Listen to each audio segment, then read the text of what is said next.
What I do is inconsequential. Why I do what I do is I get to shorten people's journeys every day. What I love about our hospitality industry is that it's our mission to make people feel cared for while on their journeys. Together, we'll explore what hospitality means in the built environment, in business, and in our daily lives. I'm Dan Ryan, and this is Defining Hospitality. This podcast is sponsored by Berman Falk Hospitality Group, a design-driven furniture manufacturer who specializes in custom case goods and seating for hotel guest rooms. Today's guest is somebody who brings over 30 years of hospitality leadership experience to the table. He's skilled in developing and strategizing initiatives to drive growth within our hospitality industry. His career spans working for Diamond Rock Hospitality, Strategic Hotels and Resorts, Starwood Hotels, and Hyatt. He's been featured in Hotel Report, Hospitality Net, Lodging Magazine, PR Newswire, and many, many more. He is the president and chief operating officer at Rockbridge Hospitality Management. Ladies and gentlemen, Tom Healy. Welcome, Tom. Hey, Dan. How are you? Thanks for having me. Also, he's a fellow Jersey boy like me. So, welcome. We pump fists, not gasts. We do. Coming from Jersey is a special place. It toughens you up.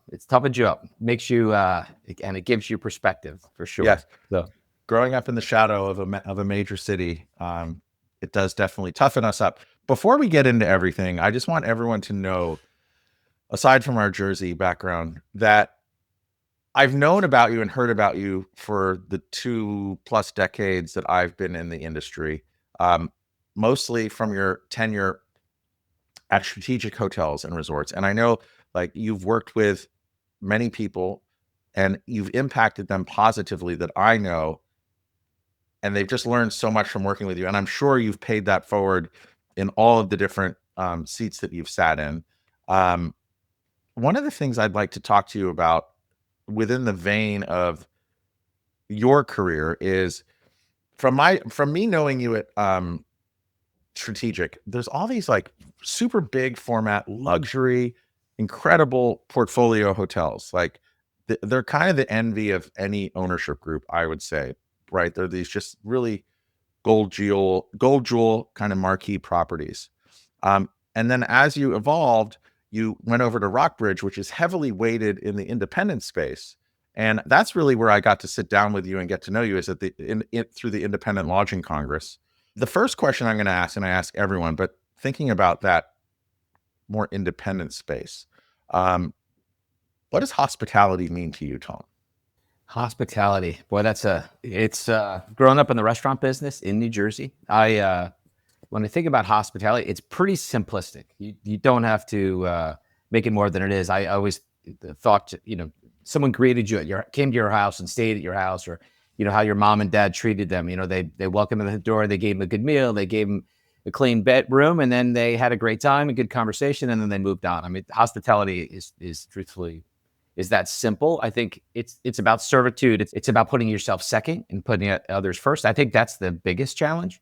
When you think about this crazy world we live in, how many people truly, genuinely just get pleasure out of making other people feel good? And I think there's an element of that we, and it sounds naive and it sounds simple, but the reality is if you excel at this, you actually enjoy making other people feel better. Leadership's really about putting yourself second. You think about those experiences, like growing up in a supper club. My family had, restaurants in northern New Jersey and New York. And one of them was a supper club. It was this magical environment of where I was a kid, grow up. And it was in the 70s, late 70s, early 80s. And I saw they were people trying to make it on Broadway. They were a very diverse group of individuals who cared deeply about each other. Where was that in Jersey? It was in this little town called Byram Township. It was called Lovey's Showcase, and it was a supper club. And classic New Jersey, in the middle of nowhere. It did really well on Fridays and Saturdays, and then the rest of the week it struggled. And these were all people who wanted to be on Broadway, so there's a real showmanship to it. Because I want to contextualize. When you were telling me this, we were sitting there, I don't know where it was. Maybe it was Denver. we were in person, and you were talking about it. I was like, oh, that sounds really cool and interesting, but I couldn't really visualize it. But then Tenye Kubak was sitting next to us, and she's like, oh my God, I used to go there as like a little girl for like when we had these big family nights, we would go there and have this big spectacle. So I just wanted to interrupt your story there because it sounds like a really magical place, almost out of like a Wes Anderson movie, or I don't know, something just has this magical spirit to it where like everyone working there is just passion, and it's just so memorable, and people would go there for like really important family memories to be created. Well, funny, if you remember that story, Tenye would get, when she got straight A's, that was her gift. That's what it was. I forgot Yeah, exactly what the gift was. So it was something that she worked for. She worked for it, and then that's where she took her. That's the irony of that story, but still blows my mind. The irony of that story is that she has always and will always get straight A's in everything she does. She's remarkable, right? Yeah, so she really is. Fair. Yeah. Sorry. Okay, carry on. No, that's so. No, it was just a very unique environment where the people that worked there back then, you talk about alternative lifestyle, or people couldn't be themselves outside, right, in the workplace. It was very it hadn't been accepted yet, and in this place, in this environment, it was magic. People could be whoever they wanted to be, and there were many relationships and many. Truthfully, I can't tell how many people that were there fell in love, got married, escaped the world with each other. It was just a magical place that they were allowed to be themselves. And that was my grandfather, my grandmother, my aunt, my uncle. They were all, it was a family business. And so people were allowed to be themselves. And you grow up in that environment, and you see, I don't think you realize it when you're going through it. And then you fast forward, I'm in the hospitality business working for years and years. And then I never forget, like, I always felt like running hotels, that the leadership in the building should represent the population, right? Because how do people relate? They want to be able to relate best to leadership, right? You're going to trust and believe and the leadership. And so how do you do that?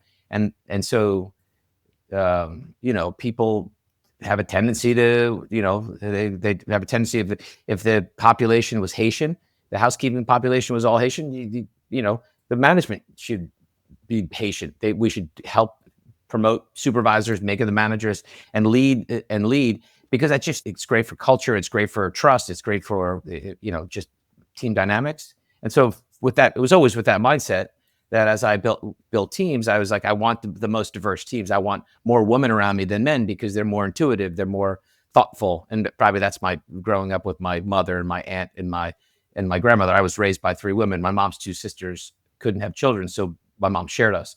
And so I had this amazing childhood that was restaurant based, but also a lot of love. And we traveled everywhere together. We did everything together. And that influence, it's like everybody else. You pick up things along the way that you don't even realize you're picking up. And so then fast forward, running hotels and being a leader, you go, hey, I want my team to be diverse. And then so I was always quick to be thoughtful about having a very diverse team. And then all of a sudden incentives started coming out in the early 90s, around, mid 90s, around having incenting diversity, people of color, women of leadership. And I've said, geez, that's what I've always been doing that. And so the irony of the story is that where I'm building up to about this leadership comment is, I went to there was diversity training at Starwood way back when. And I'm like, I'm not going to that. I can't do any more than I'm already doing. It's silly. I don't need to do this. It's a waste of money. And I thought, you got to go. And I'm like, I'm not going to go. And they made me go. The irony is I went to this silly training thinking, I don't need this. And it turned out it was probably the best training I'd ever gone to, because I sat in the room and we came off a break. It was like day 2. And it was the room was purposefully diverse, like leaders. They were all senior leaders from within Starwood, men, women, people of color, everybody. And we came off a break and they were like playing Vivaldi, and it was amazing. And they put up this flip chart paper around the room, and like Italian, Irish, Black, white, Japanese, Chinese, right? You name it, they had a flip chart pasted around the world, and they go around the room and then write, not that you've ever said it, not that you've ever think it's right, but anything you've ever heard, write it on the board. And like everyone was kind of giggling. It was like, and I'm like, I could, I make fun of everybody. So if you make fun of everybody, that's just kind of how we grew up in New Jersey in a supper club. You made fun of everybody. That's how you got through the day. So I'm like, I'm going through like, I can help. There are people, I was with HR, they wouldn't write stuff down. I'm like, I'll write it, And so as it was going through, it was everyone was laughing, ha ha ha. And then when people started looking up at the board, then holy cow, I can't believe someone wrote that. Holy cow, I can't. And then it got quieter and quieter, and the proctor was pushing people like, come on, write. You heard more, write more. And then people now are uncomfortably going around the room writing stuff, and that meant, mind you, it's a diverse room as well. And so then, quiet. Everyone take your seat, and and I remember it was dead silence in the room. And he said, close your eyes. I closed my eyes. And he goes, picture a time you felt like you didn't fit in. And I closed my eyes and went right back to freshman year, gym class, regional high school. I came from the smallest town. I was the smallest kid in my class. I didn't have any relationships, first gym class. And I was the last pick, the default pick. Right? Now, when I was younger, I was a reasonably good athlete. I mean, I was barefoot water skiing on my feet at like 10 years old. So I consider myself a decent athlete, but the fact that I was the default pick in that gym class, like I just blew my mind. I got angry because I said, "Oh, you're judging me because I'm short, right?" And so in my mind, I'm sitting there thinking about it. Did it distract you? And I remember thinking, like being in class, being irritated by the kid that was the captain, that was the picker that day. He was in my history class, and I wasn't focused on history learning. I was focused on, man, I want to get even with that kid for not picking me, right? And you think about those behaviors at like, you're a freshman in high school. And I remember sitting in the chair with my eyes closed. And at that moment I said, you know what diversity is about? Diversity is all about productivity. It's really about being comfortable. And the thought that came into my head was leadership. My definition of leadership at that moment, in that time, was making the most uncomfortable person in the room comfortable. Because when you do, right, when you make people comfortable, they're more dynamic, they're more creative, they're collaborative. You could build pyramids without cranes, right? When you're inspired, right? And so really behavior and hospitality, when I get back to it, is really about making people feel comfortable. How do you make them feel valued? How do you make them feel, and then being and not being, once again, servitude, not like you shouldn't be ashamed for being in hospitality. But once again, think about hospitality in the United States of America. Everyone's like, I'm going to law school and I'm in the hospitality business while I'm doing that, or I'm going to be an actor and but while I'm doing that, I'm going to make it on Broadway. And while I'm doing that, I'm going to serve and be a server. Right. And so it's a very easy industry to participate in while you're planning to do something else. And if you go to Europe, it's very different. You have, people go into hospitality and that's what their career is, right? They're going to school for it. So it's an interesting, I think, the dynamics of it here, over the past 30 years, I went to school for it. I grew up in it, right? Like it's everything I've ever done and known, but that's not as rare, right? That's not common. It's very rare. Most people get into the hospitality business. They had a history major and they were doing something, and then it evolved into it. And they stayed in it. It was great. And that's how they got there. So I think back to the point is about servitude, you have to have an attitude about pleasing people. I always say, how do we help people connect? Like we're not doing brain surgery, we're not saving lives, but we are in many ways saving lives. Okay. Actually, on the saving life part, I want to get to the saving lives part in a second, because I often joke that, hey, we're providing furniture to hotels. We're not like in an operating room doing thoracic surgery or something like that. But what I would say is, in anything that we do, actually, we'll dig into that now. I love how you said, if you really thought about diversity and thinking about that time where you were alone, right? And when people are in their most vulnerable or most depressed states, oftentimes it's because they're alone. It's like the lack of human connection. There's a need for human connection that's not happening. And I think that idea of hospitality, which is why I think this podcast has grown into other channels outside of what we do, is the hospitality industry has created a way to break through those barriers. But to hear you talk about diversity and thinking how that's being alone, it makes total sense, because we provide these moments, whether it's like we're opening a hotel or going through a set of approvals or greeting someone at a door or greeting someone at a front desk, where it's an opportunity where you don't have to, you get to say, hey, how are you? Have that really incredible person to person experience. You have that, you get to hear what's unsaid. You get to check out that vibe and like take it that extra step. What are some ways that you found that through hospitality have really impacted others and I don't know, and saved their life? That's an interesting question. I always said you'll never know if you save some lives by holding a door open, just making eye contact. The world's very lonely. It's probably more lonely now than it's ever been because of these, the iPhones and everybody's heads down, and you're not, people aren't making eye contact and engaging with the world.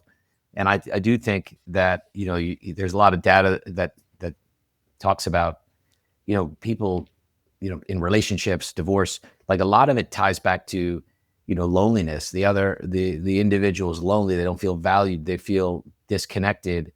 I always use my personal life. Marriage is hard. I've been married 34 years to the same woman who I've known since she was 8. I was 12. Right, we grew up on the same lake together. 3 kids, 3 grandkids. It's been an amazing run, but it's not easy, right? And I've always used that you think about the hospitality business, and you think about, like, when I was at Strategic, we had great hotels. Every year we'd go to Make-A-Wish in Miami, and that was our one weekend. And there were years I didn't want to go, and there were years she didn't want to go, and every year we made each other go. And we always reconnected. Like, it was like no kids, doing good, raising money for, Make-A-Wish. How do you not feel good leaving that environment? And it happened to be probably the greatest single party event in the country. Every year, it's the most amazing event. And we reconnected. I mean, we had the Four Seasons Putumita, and we like same thing. Let's go away for a time, and we get away and back to hospitality, back to service. Like, how do you help people reconnect?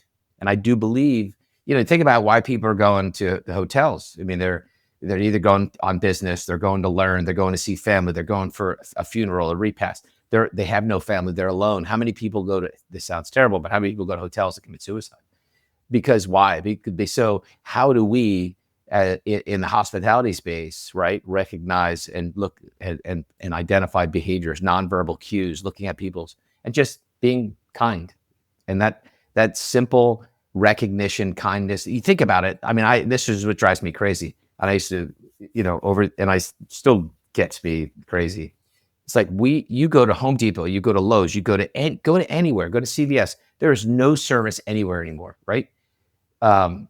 With exception of New Jersey, because they pump your own gas. But even in New Jersey, they're not friendly when they pump your gas, right? But there's like, you go to places and you're expecting service, and it doesn't happen.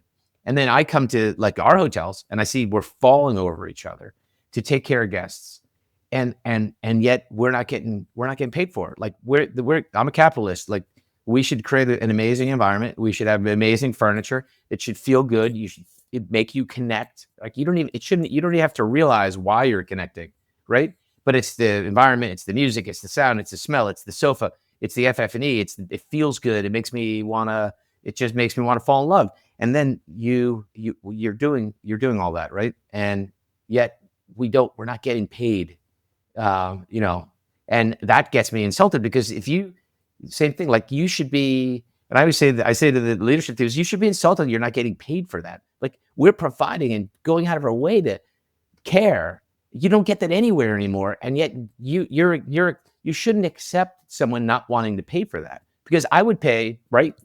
Think about it. I would pay thousands to reconnect with my wife if we're having a fight, right? What? Because what's the alternative? Like, Misery. Yeah, loneliness, right? So, Tom, I have a question. As far as you just said something in the sense, or coming from from Strategic, where you have all these like super large format, full service luxury hotels with incredibly large staffs. It's also publicly traded, right? well, it was When you were there, it was, right? It was publicly traded. Now it's been taken private. But that's a whole other different realm and day to day.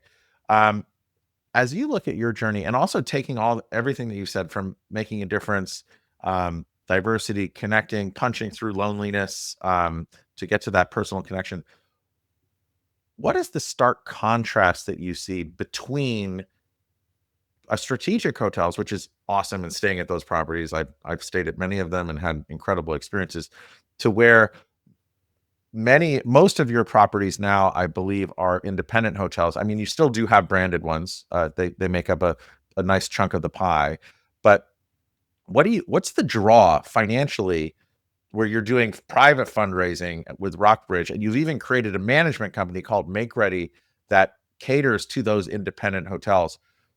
What's the financially, culturally, from your sense of purpose, what's the draw to independent hotels? Well, culturally, like if you think about the culture piece, like we just did Make Ready does an event with all the senior leadership and all the hotels called Guild.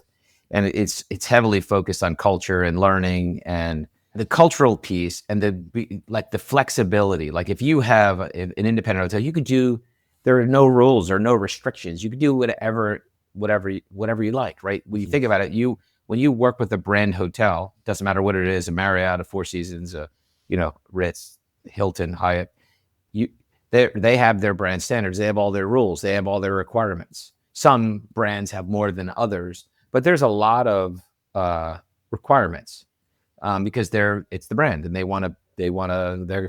they're focused on building the brand. Like there is a difference between ownership and the brands, right? The brands want to grow their brands. They want to grow their market share, right? You hear about the management companies, the brands now. Think about their earnings calls. Everyone talks about it's all about net unit growth, right? As opposed to, oh, I just heard that the other day. NUG. Someone was saying, "Oh, no, it's all yeah, about no, NUG. It's all about yeah. NUG." I'm like, "What are you talking about?" So it's about net unit growth, and it's about getting more Bonvoy or Hilton Honors members or Hyatt, Passport members. It's all about that growth in there, and those are you heard they say those are the moats around their brands that protect them, that prevent their brands from becoming basically an OTA, right? In theory, what's a brand? It's an OTA with a rewards program, and I know that they don't like to hear that, but that's my view. And then, so from my perspective, as owning a brand like Strategic Days, Diamond Rock Days, it's like, I don't care about Hyatt hotels or Marriott hotels of Southern California. I care about my hotel in Southern California. And how do I get the most exposure? Because you're really competing against the brand itself. You have 30 brands at Marriott, or 31 brands. You're fighting against Marriott for transient rooms. You're fighting against Marriott for group, right? So and then on top of that, you're fighting against the other brands. When you're an independent hotel, you get the complete flexibility. The technology exists now to go target directly to the customer, so you can message the customer, target the customer, customize for the customer, and it's not tied to points. It's tied to experience. And so I like the experience piece. I tell a silly story about in my previous life.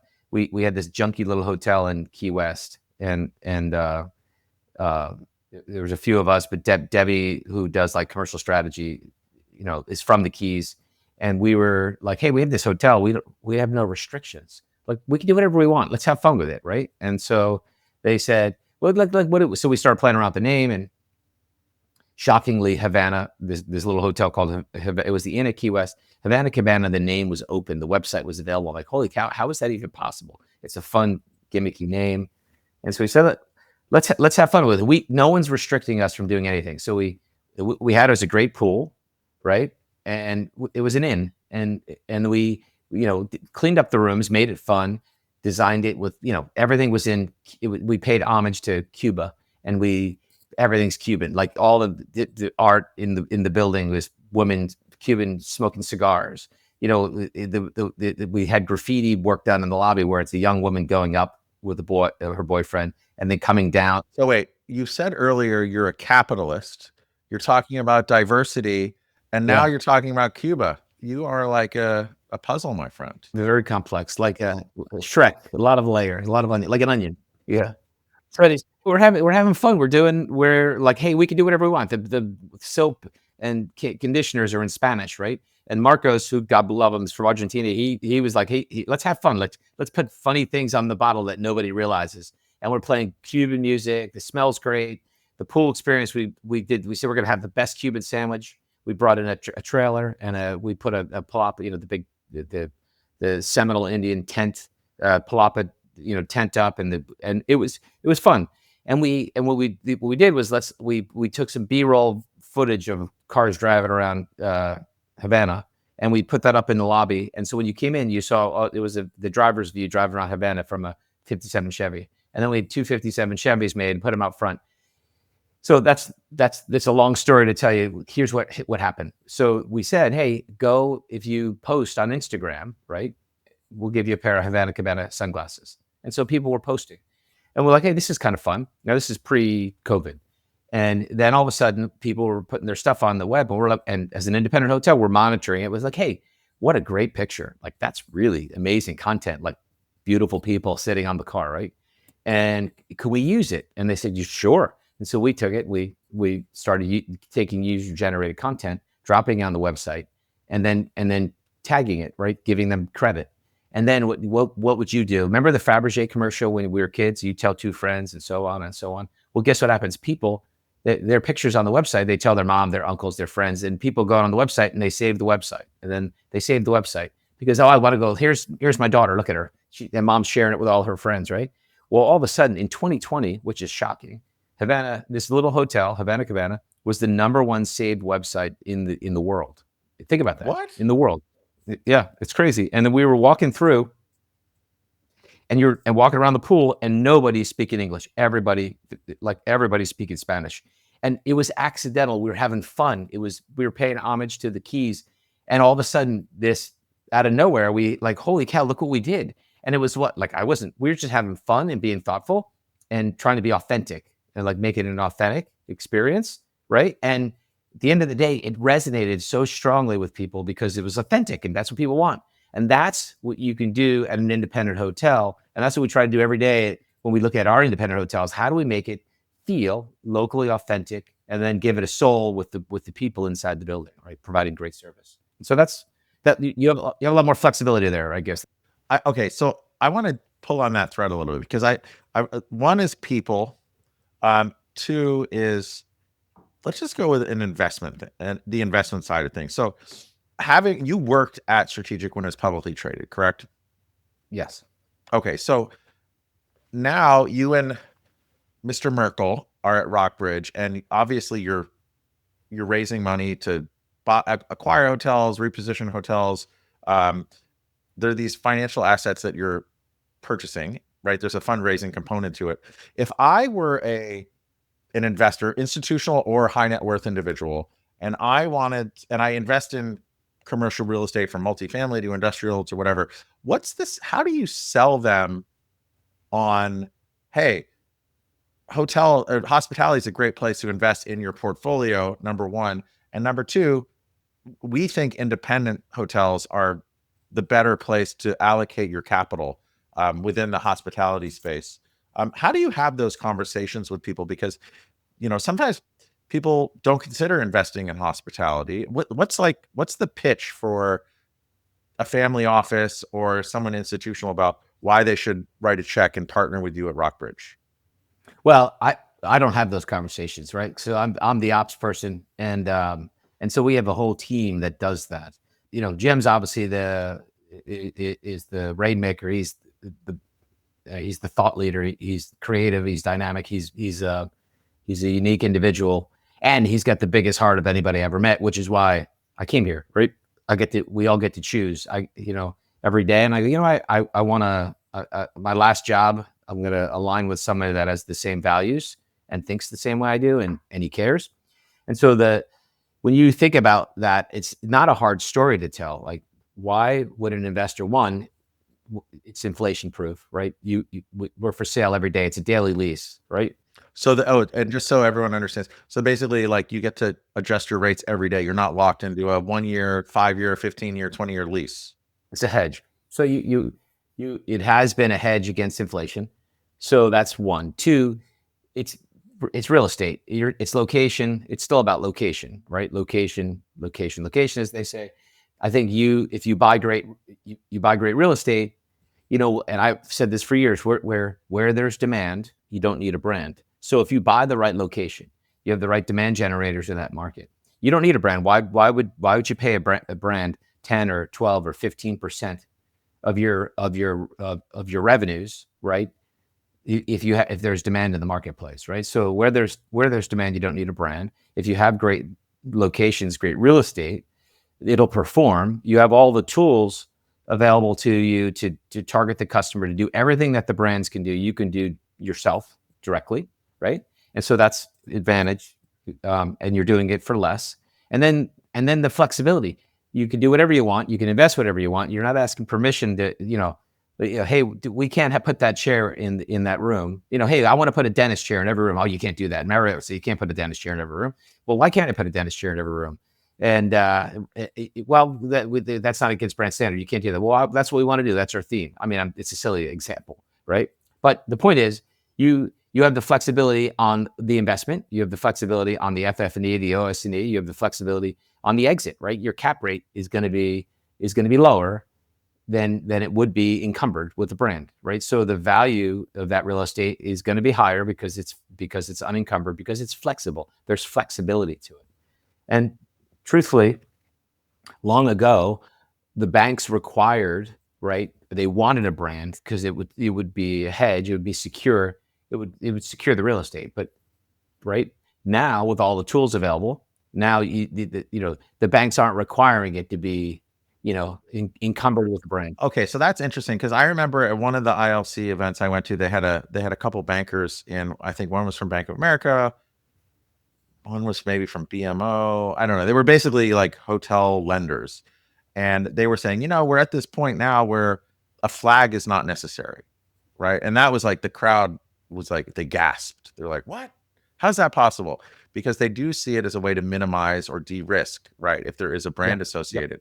And are you seeing that transition as full, or is there still some headwind from a debt financing side of things with a bank? I don't think so. I mean, like, if Tom and Dan wanted to start their hotel company tomorrow, and we bought one hotel, and it was just you and I, and we had no track record, you know what I mean? There might, and no, history. There might be. But that would be fun. We should do that. We should try it. But think about it, the lender would say, "You guys have no credibility. Like, why would I want to give you? I want to de-risk my loan." What do you mean? I got a podcast, and you're the president and COO of like a huge hotel company. That should check all the boxes, right? I mean, it should, but no one's calling us, Dan. Our phones aren't ringing. Not even Mick Jagger behind you is calling today. It's not even the podcast. Oh God, it just doesn't carry the weight I thought it would.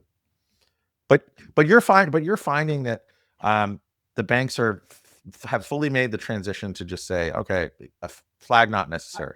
I don't know if everybody has. I don't know if the big banks, the national banks, the regional banks. I think it's case by case and location by location, right? It depends on the real estate, and then I could argue the other, right? You're one of 31 brands in a secondary market.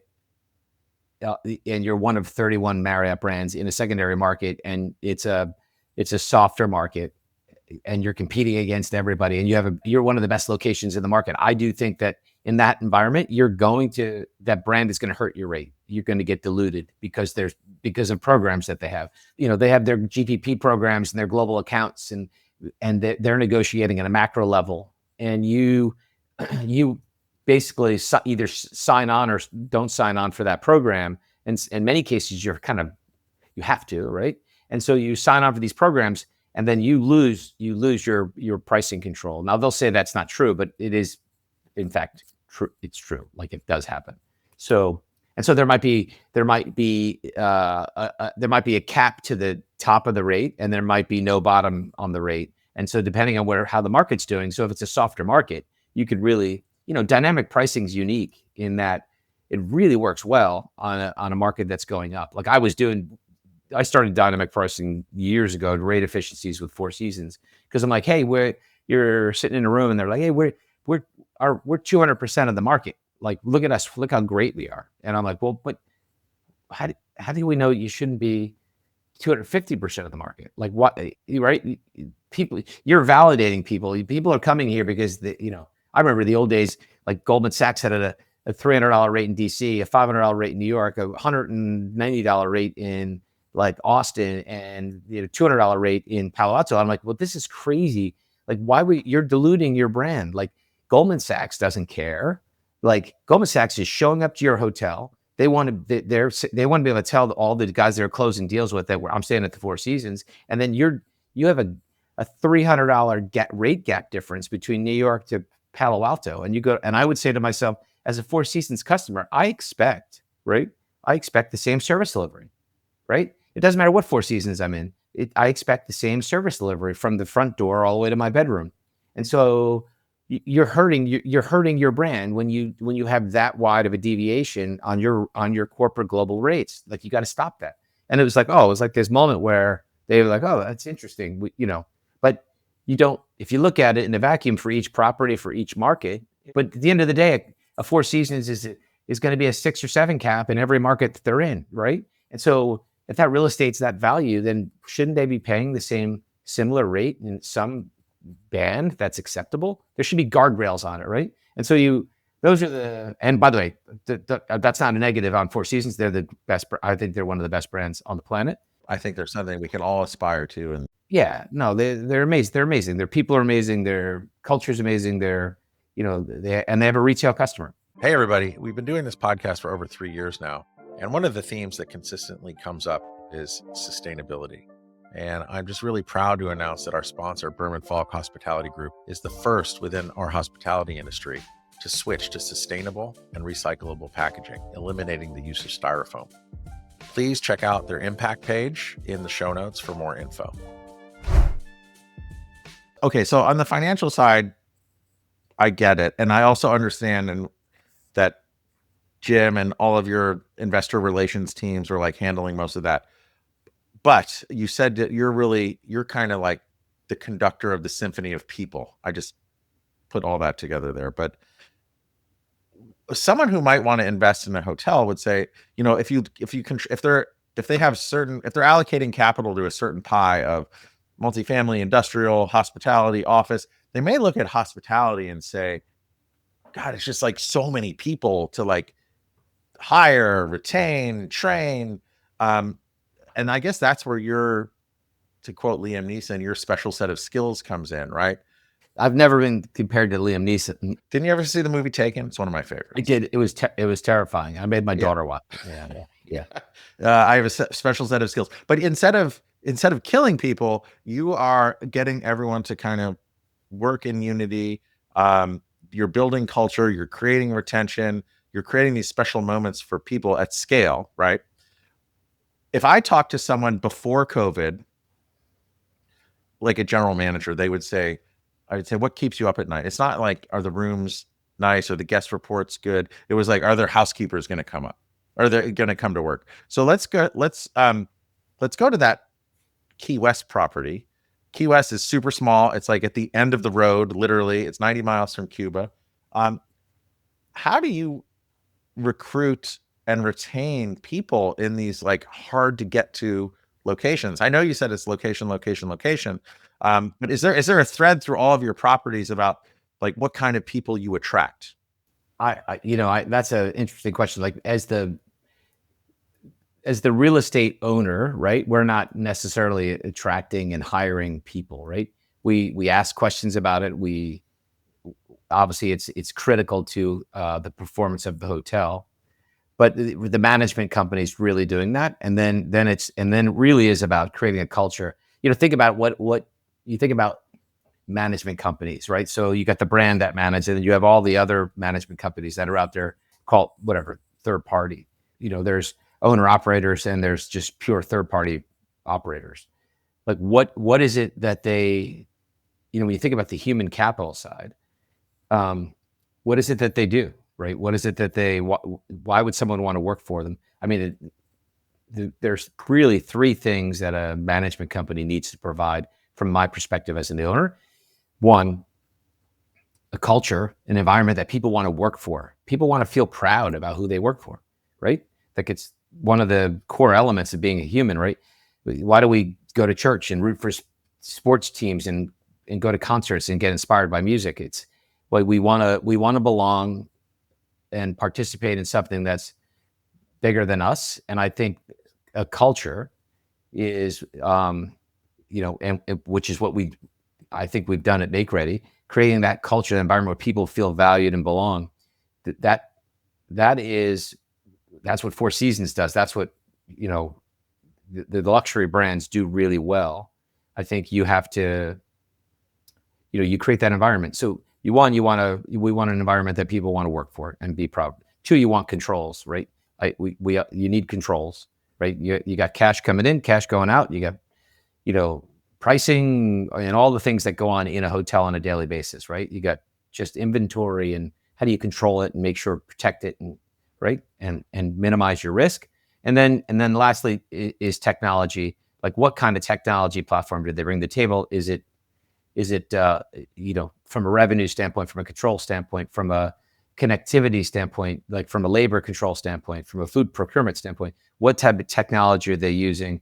Is it outdated or is it current? That it's it's relevant, it's not crazy expensive, and it's effective, and you can see all of the data, right? You want to be able to get anything else. It's patterns, right? When you think about looking at a building, you're looking at an investment. You go, you're looking for patterns, and when you see patterns, then whatever it doesn't matter. It could be consumer behavior, it could be controls, it could be food, the cost of flour.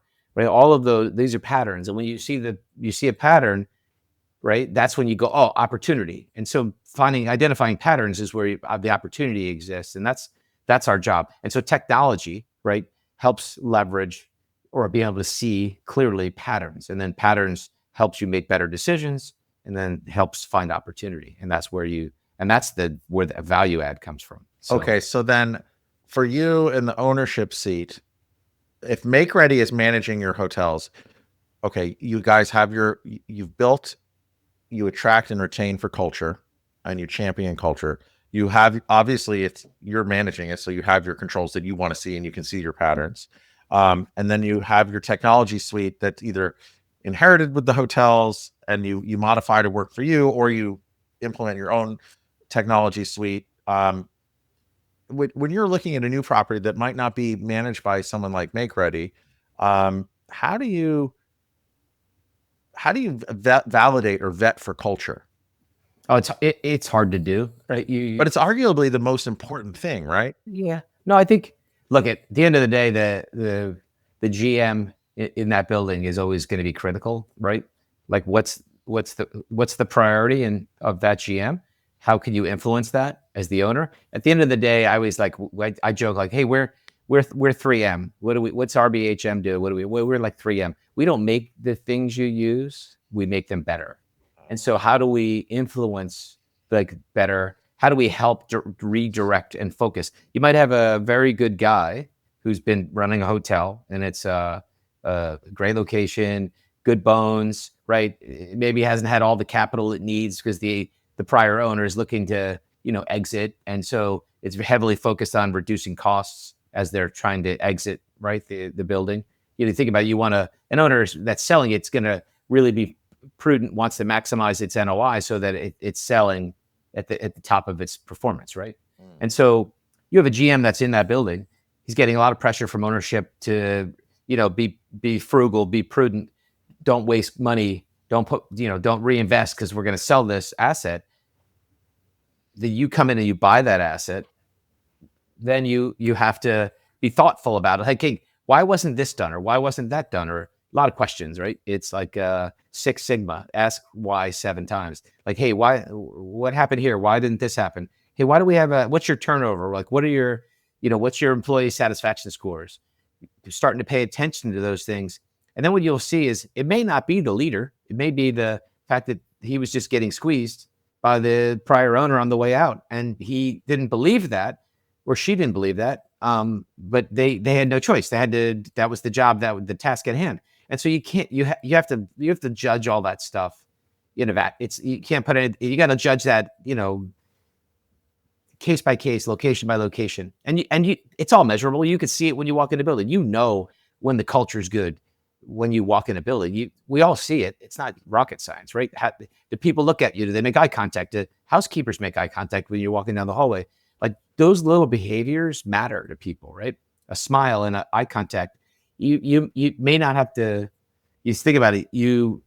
We have a GM that he's one of the best in the business, and I've worked with him at Strategic and at Diamond Rock, and now here at Rockbridge, and Danny Estevez, but it's just an amazing human being. And he's always been one to say, hey, no matter what I'm doing in this building, if I walk by you, I'm going to make eye contact with you. I'm going to smile at you. And but what I expect is I expect you to do that to all our guests. I don't care where you are, what you're doing. If you see a guest, you make eye contact and you say hi. That little culture. Now, Danny said, if I walk by you and don't make eye contact and say hi, I'll pay you $100. Right now, in the course of a year, he paid 3 times, $300.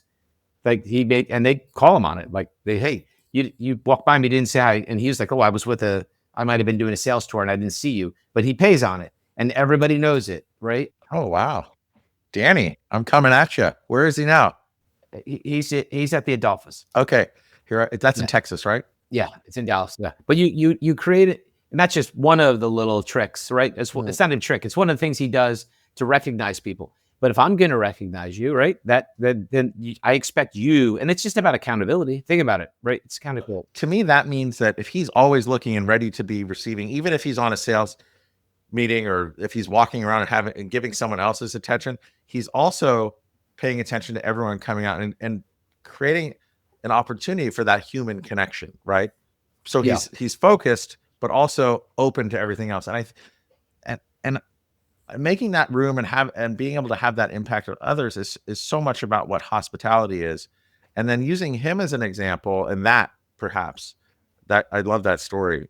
How has your perception of hospitality evolved from when you were at these larger format, big luxury properties to where you are now on the more of the independent side? Has it changed? Is there a thread that ties it all together? It is, like, back to the starting point of this conversation. It's no different than having someone to your home. It's not. We overthink things. It's not that complicated. People think about what their needs are. People just want to be recognized, right? They want to be valued. They want to be recognized, right?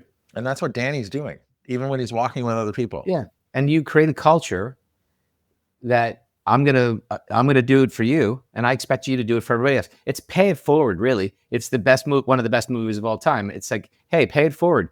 I'm gonna do something for you, and I expect you.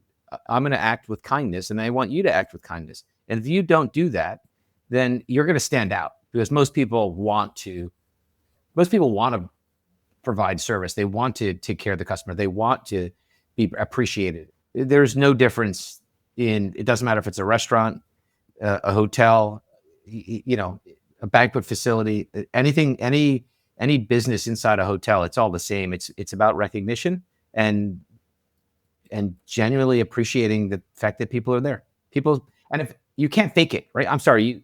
I always think that's the difference. I'm not going to say, like, some hotel companies do service training, and their service training is around, the process, right? And then some service companies do training around behavioral cues and reading nonverbal communication and body language, and how to, and so what's more important? I mean, I hate to say it, but the fork goes on the left, the spoon goes on the right. Yeah, that's important, but it's not devastating if the fork went on the right. But if I didn't recognize someone was having a bad day, or they walked in the front door with a cold, and I didn't say, hey, we have chicken soup, can I send a cup up to your room? Those are hey, by the way, you're missing your collar stay, and I'm going to give you, here's mine, have my collar stay. Like, those little acts of generosity and graciousness and whatever you want to call it, that's what gives a building a soul. And you could design it as pretty as you want. You can have all the bells and whistles in it. If it doesn't have a soul, the people give it a soul. I will say, like, even though it's not a big deal, if your spoon is on the wrong side, that would piss my dad off. He was a really nice guy, but they would like really upset him. I have that reaction with unfilled salt and pepper shakers. Or if you're in Key West and it's just a solid block of rock salt. Okay. you had a health scare recently, and in what we've been talking about a lot is kind of like, well, we started off talking a lot about the why, and then we got into a lot of the what's about what we do, right? As you went through that and kind of like reevaluated, took stock of your life and your family and what's going on and what the future might be, did it change your idea of why you've chosen the path you're on? I don't think so. Did it reaffirm it in any way? I think it's certainly reaffirmed the look. This is a hard business, right? It's a very hard business. So to be in the operating side is very difficult because it's hard work and it's just time. It does put things into perspective, right? Time. When you start thinking about things in the form of time, like when you get scared because of health issues, you go, or how much time, like, am I utilizing my time most effectively and most efficiently? How many, I had someone say to me, Debbie and I were supposed to be going, we had a meeting and had to get there. We had to leave on Sunday, and Debbie was with a group of her friends. And the one person said to Debbie, now Debbie's my age, and one friend says, "Hey, Debbie, how many more Sundays do you have left? Like, why would you want to give one up?" And then if you think about it in those terms, it's a fine line between, right, work and life, right, and living your life. So I guess the point I would say is, if you love what you do, you really don't. You're not going to work, right? If you love what you do, then it comes down to just flexibility. Like why am I doing this? Why did I decide to do this podcast with you? Because I like you. I don't have to. I didn't. But we met how many dozens of times, and it's not because you're from Jersey either. But we like each other. I'm like, hey, I'm happy to do anything for somebody I like. If I don't like you, I don't want to be around you. I'm not sure. I will opt to not do it. I mean, you know what I mean? And that goes back to my Rockbridge days. Like, why am I here at Rockbridge? You know what? I like Jim. I think he's an amazing human being, and he does more, like all the stuff he does with cancer research and Pelotonian and the RTRX, the conference that we do.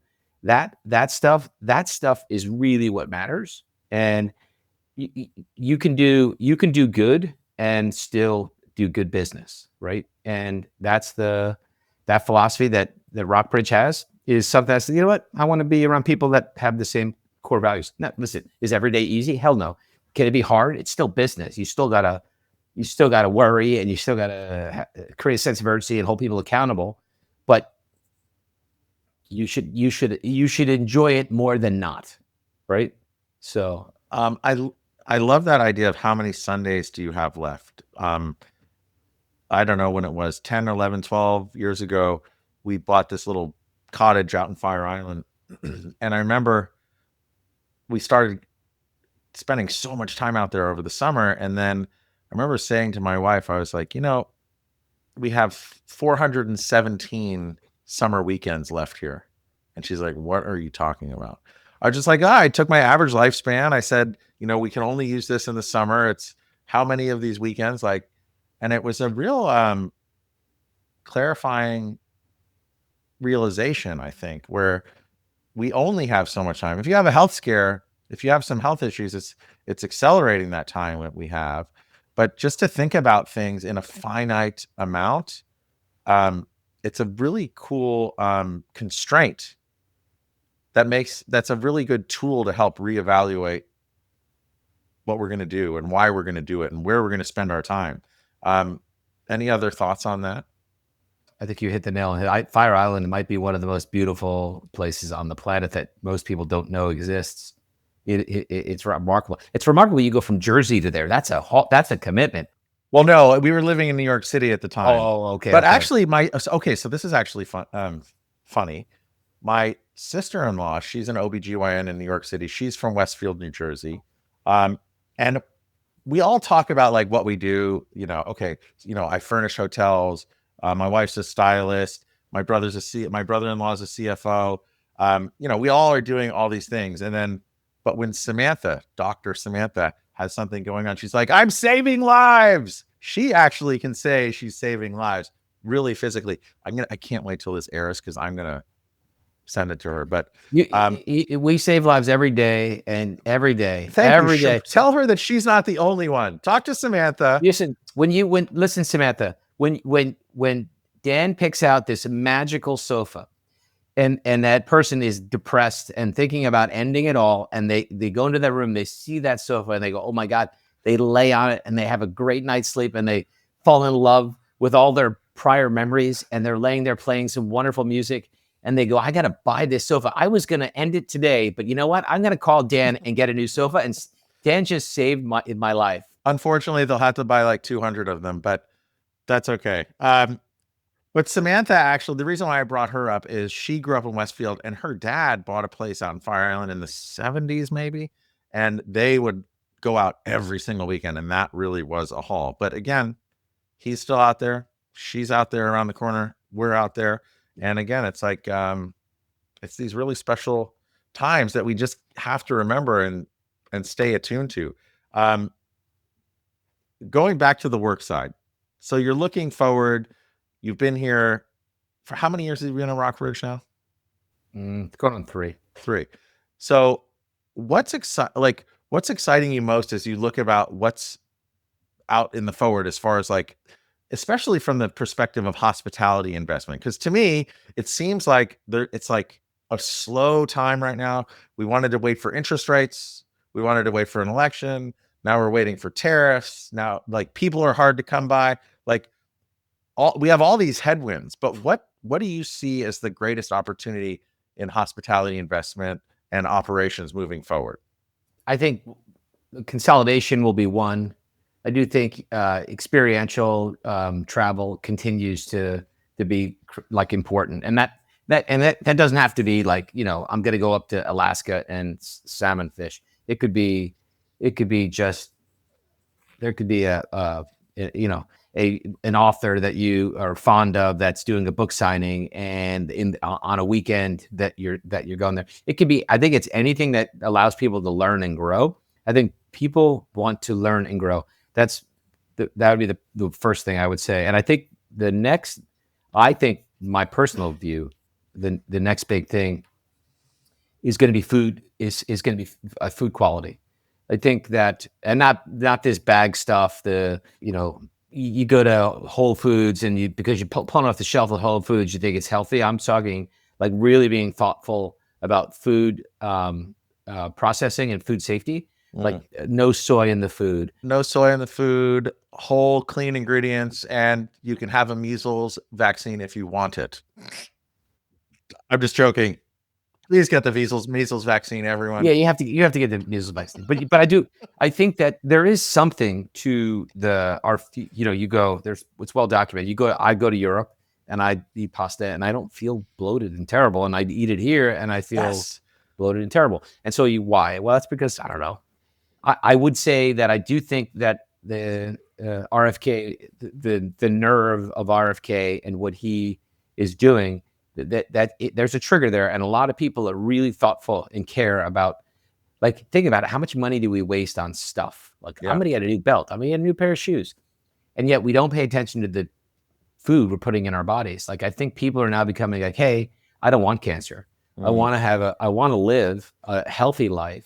I read a great book called Outlive, and I want to live until I don't live anymore. But while I'm living, I want to be active. Is that Dr. Attia, or was that by him? Yes, my brother, who's married to Dr. Samantha Fader, he's also a doctor. He said I have to read that. It's been on my list. It's an amazing book. But you start reading it. It's funny, in that book, his roommate in college started the gallery test, the blood test that I took. I did this blood test. It was a random new blood test with my doctor, and I'm like, and he's my doctor, Tony Ciosi, is the great guy, and I tease him all the time for like, hey, what am I paying you for? Like, I come for the same thing every year. I get an EKG blood test, right? Like, what are you doing for me? And I'm like, hey, have you heard about this test, the CAT test? You heard about that? And now I don't know about this. He's like, let's get it. And so we would get it. So this year, 2 years ago, whatever it was, I was going in and I was literally getting my blood, did my EKG, annual physical, and I'm literally walking out the door. And he's like, oh, I got this new test. And I said, what is it? He goes, oh, it's called Gallery. And it's a new blood test. It identifies 52 different cancers in your body, da, da, da. And I go, oh, that's interesting. And he goes, I go, how much is it? He goes, it's not covered by insurance, $975. I don't make a dime on it. I'm like, well, that's expensive. And he looks at me, he goes, I did it. Don't you want to know? And I'm like, all right, I'll do it. Yeah. How many belts could you could probably buy 10 or 15 belts for that, right? And you probably would. We're so stupid. Exactly. So I go back in, I get my other arm, I get blood out of it. A week later, my blood test comes back and good, great. Same thing, eat more fish and exercise. And I say, hey, what about that other test? And he goes, oh, it's not back yet. So a couple weeks later, the test comes back, calls me early in the morning on a Monday. He says, hey, the test came back and he came back positive. And I'm like, oh, that's cool. And I say, hey, when do you want to go play golf? He goes like, what are you talking about? I go, it's positive. He goes, positive is negative. I go, what do you mean it's positive? And he says, it came back head and neck. And I'm like, what? I went to the James and they accepted me quickly because of the relationship. And I got in and yep, there it is. The biopsy, they do a camera, yep, there it is. And they said they found the cancer they found 18 months, roughly 18 months sooner than it would have otherwise been detected. Because obviously it would get detected because you get swollen glands and stuff, but I had zero symptoms. So because it was found so early, my treatment options changed. And I took the option of less radiation because I didn't want to lose my taste buds and lose all the stuff, And I said, I'm going to go with less radiation. I'll do chemo with radiation. And I ended up going to Sloan because it was a trial and the James didn't have the trial. But the point is that back to the book, people don't know about these things. Like I keep saying, I wrote my congressman, I said, everybody should have access to this test. Like, why shouldn't they? Why shouldn't insurance cover this? Like, think about it. I could afford it. And it found it 18 months and it changed the way my treatment performed. Think about it. But if it found breast cancer early or ovarian cancer early or, kidney cancer, these are big things. Technology is advancing in a way, I think. And I think that goes, and a lot of his book goes back to food and exercise. And so much of the fuel we're putting in our body is not. That's the biggest struggle. And just so you know, 18 months, I love this. I'm going to look at everything in the measurements of Sundays. That's 72 Sundays. That's not good. It's not a lot of Sundays. That's not a lot of Sundays. Okay. So with that, if the Tom I'm speaking to now were to magically appear in Lovey's restaurant, right? Where there's a cabaret going on. And if you were to magically appear in front of the younger Tom with your first experience of hospitality, what advice do you have for your younger self? I always like telling stories. I think this is a great story. I think I just told it to my youngest son last night and he had never heard it. And I find that odd that he said, Dad, I never heard any of these stories. And I thought, man, I'm a terrible father because I thought I shared it with you, but maybe my older ones had heard it.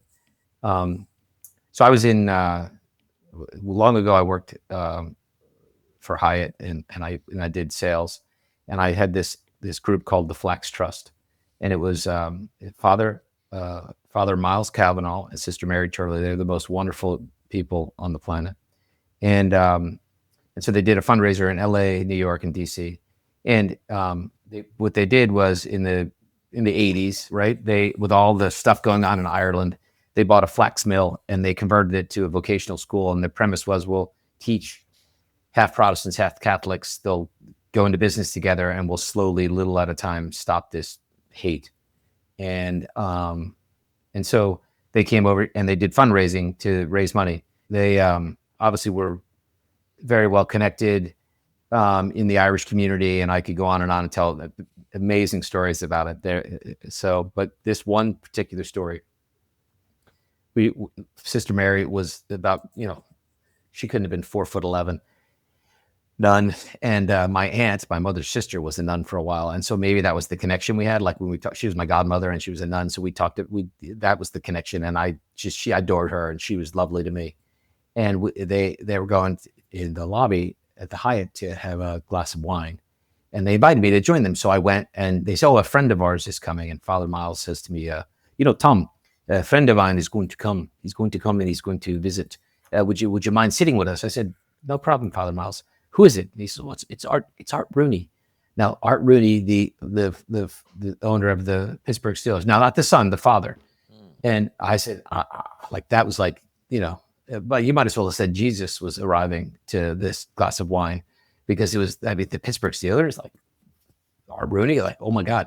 So now I sit there and Mr. Rooney shows up, and the gentleman, and I don't say a word because I'm 20 something years old, and I'm like, holy cow, I can't believe I'm sitting here with Art Rooney. And so the conversation goes on, and Sister Mary's sitting there, and Father, after a while, he looks at me, he says, so Tom, tell us, what do you want to do when you're older? And I laugh and I go, well, Father, I think I'd like to own a hotel one day, but it's expensive. It's a pretty big stretch. I don't know if I'll ever be able to afford it, but I think that might be something I would like to do. And he's like, he looks back at me and he says, Tom, if you have a good idea and people like you and they trust you, they'll give you all the money you want. And I look at him and I giggle and I go, hey, Father, with all due respect, you got that collar right there on your neck, right? And people are giving you all that money. I don't have a collar here. No one's giving me any money. And he laughs and he says, no, Tom, I'm telling you, Art, tell him. And Art Rooney looks at me and says, Tom, Father's right. He says, if you have a good idea and people like you and they trust you, they don't even mind losing the money. They'll give it to you because they want to see you have an opportunity. They want to see you succeed. And I smiled, shook hands, went away, and I thought, man, these guys are that's bullshit, right? And you know what?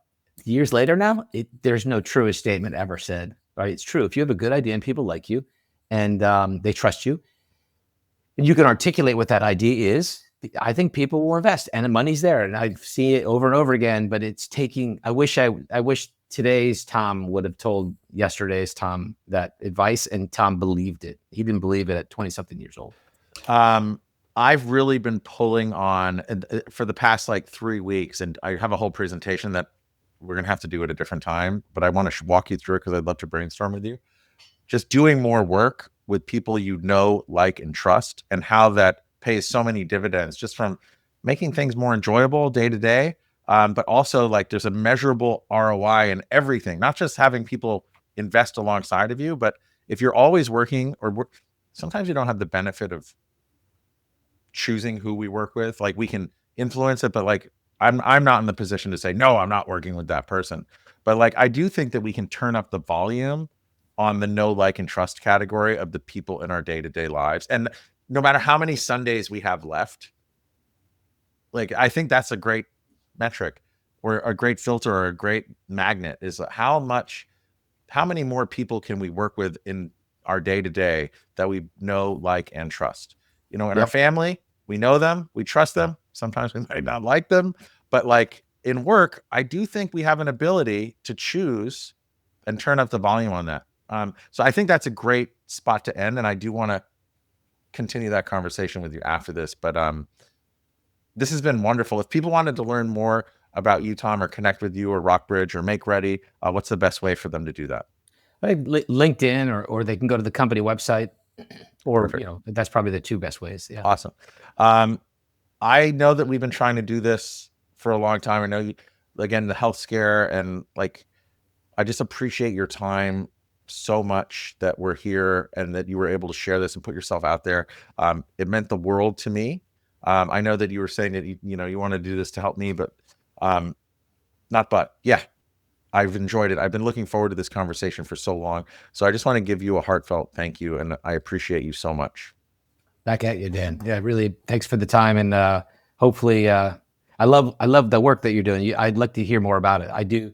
I've often thought of, I see, where's the authentic leaders? They've gone away. I often want to. I have a book I've outlined. I want to write a leadership book with great stories, funny stories about around hospitality, because I do think there's that's the best way to learn, right? Storytelling is Totally. That's maybe it's the Irish in me.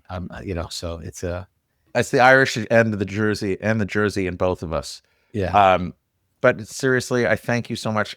I appreciate you so much.